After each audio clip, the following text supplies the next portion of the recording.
Well, there's a lot happening on the local economic front, from recent downgrades, latest economic recession, to the public protector's recommendations on how the Reserve Bank's mandate should be changed, and of course the reaction to the revised mining charter.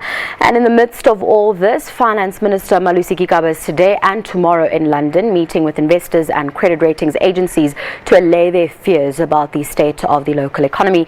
To make sense of it all, I'm joined in studio by economist Dr. Azar Jameen. Azar, thank you so much for joining us. Good evening. Now, I've already said that a lot is going on. You even said you've had quite a long day. Yeah. But let's start with the last part of my intro, where I mentioned that our Finance Minister Malusi Gigaba is currently in London meeting with investors and credit ratings agencies. I mean, this is the second time he's doing this. I mean, and it's quite a concern for him considering that he's gone back. What's your take on him going back this time around, especially with the recent economic recession that we went into?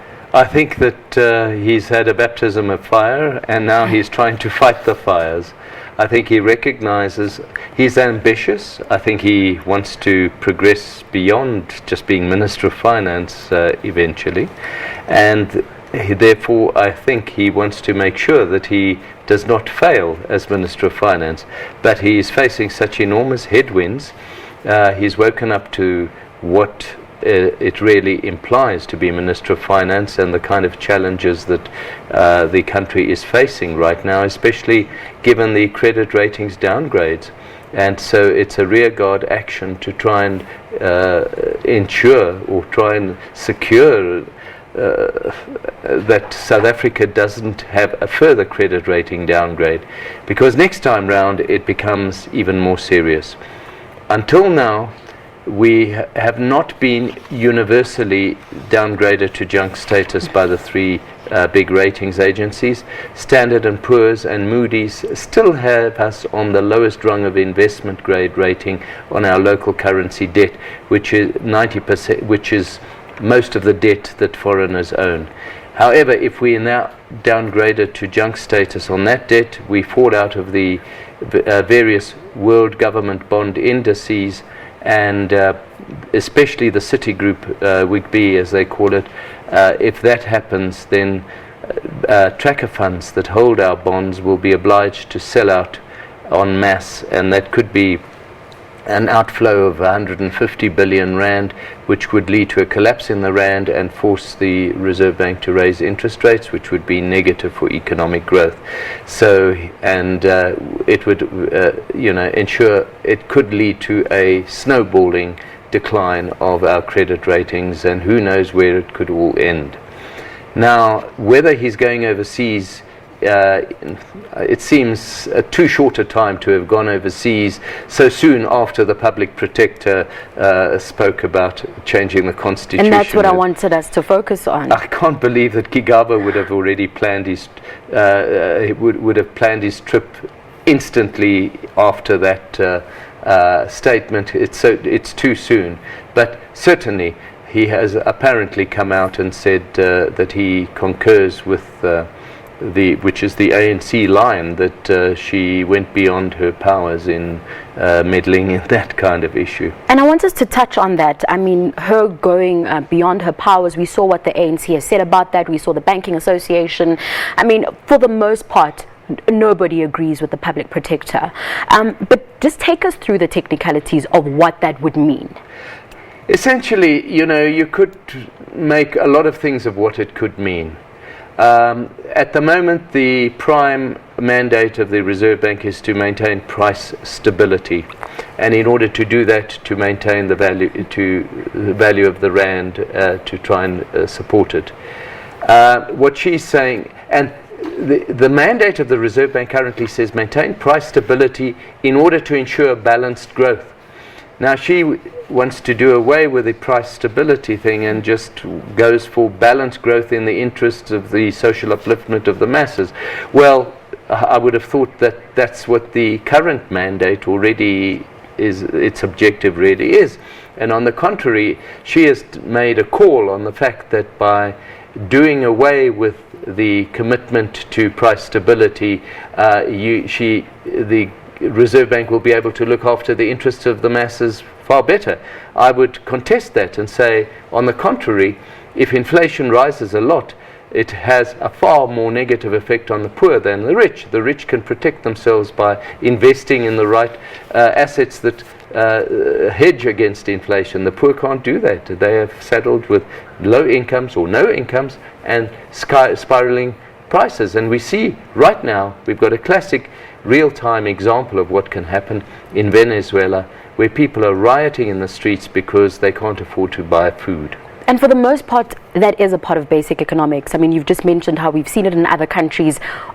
What would drive the public protector? Is it a political issue? What would drive her to even come to the conclusion that A, this is possible, or that B, anyone would even accept it? I've been racking my brains. All I can think of is maybe she's trying to make a statement that she can think independently in the same way as her predecessor. I don't know whether it's trying to do tit for tat like that. Okay, let's go back to the finance minister. I mean, you mentioned earlier on that he's literally gone through a baptism of fire.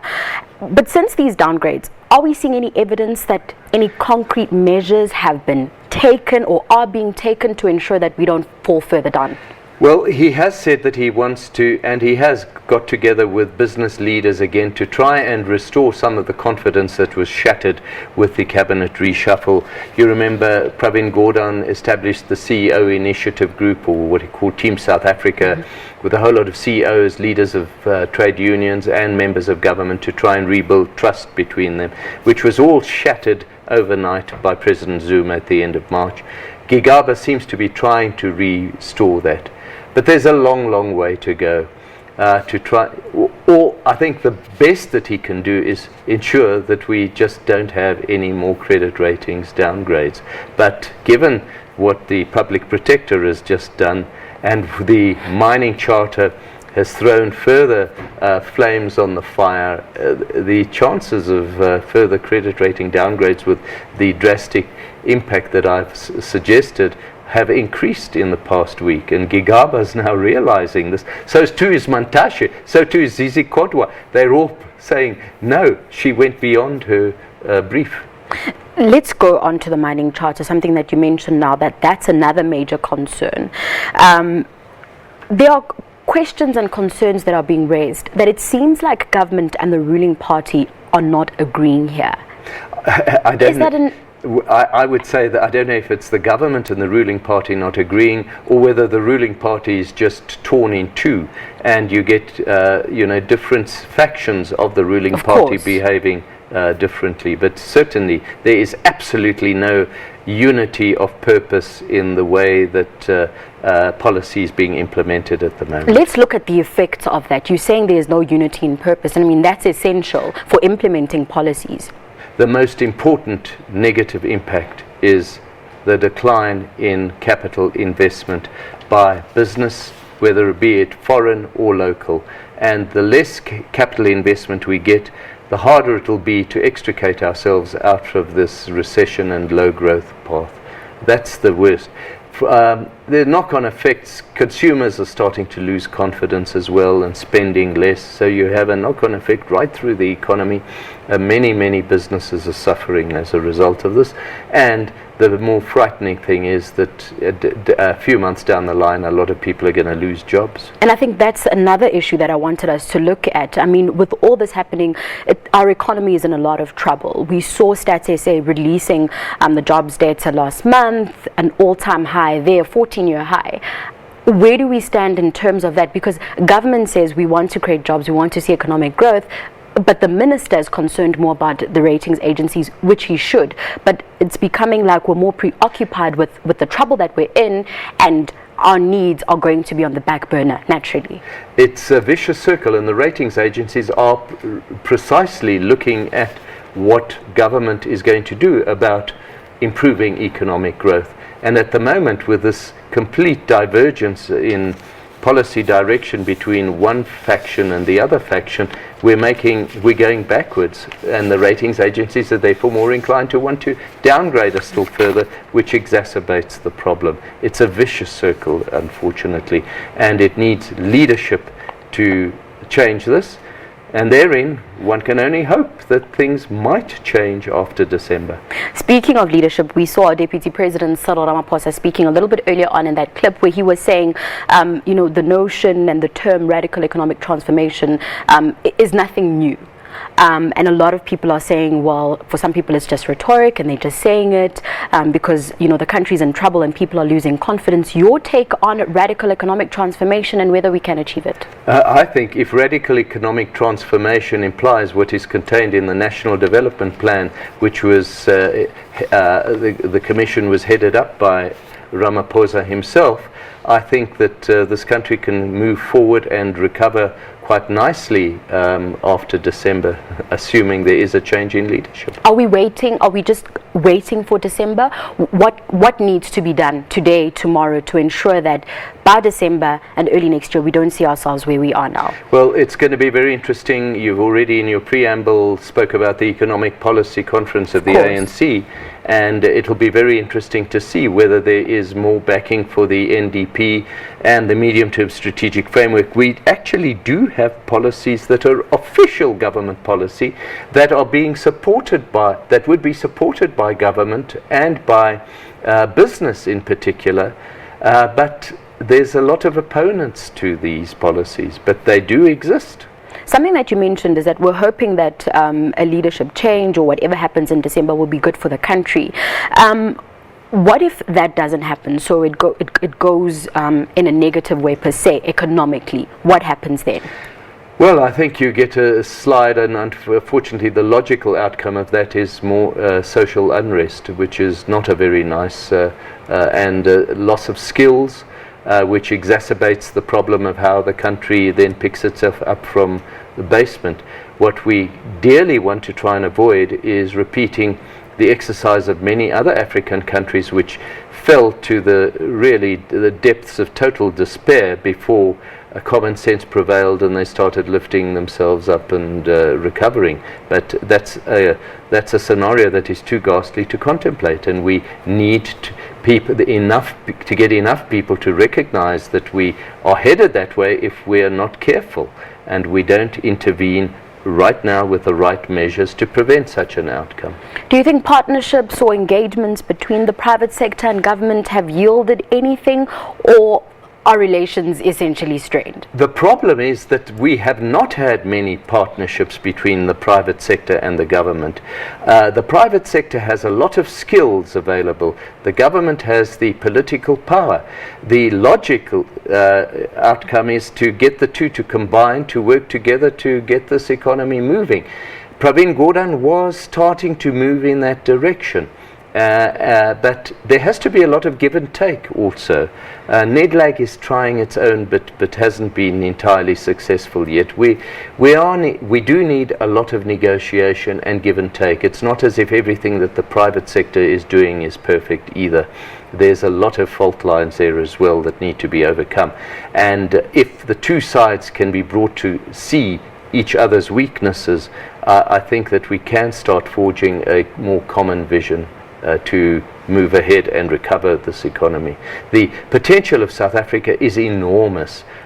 You just need to follow certain guidelines and we can get there. But the key is to get everyone involved to follow those guidelines. Something that we haven't looked at are the labor issues. Some sectors are already in negotiations and some are going into negotiations.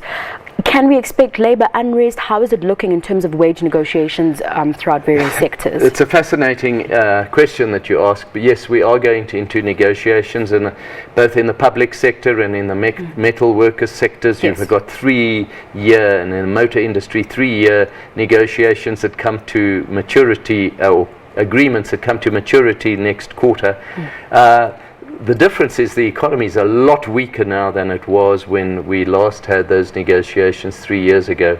And to that extent, I would imagine that Labour has less bargaining power than it had 3 years ago. But at the same time, the political issues between the unions themselves are far more acute than they were 3 years ago.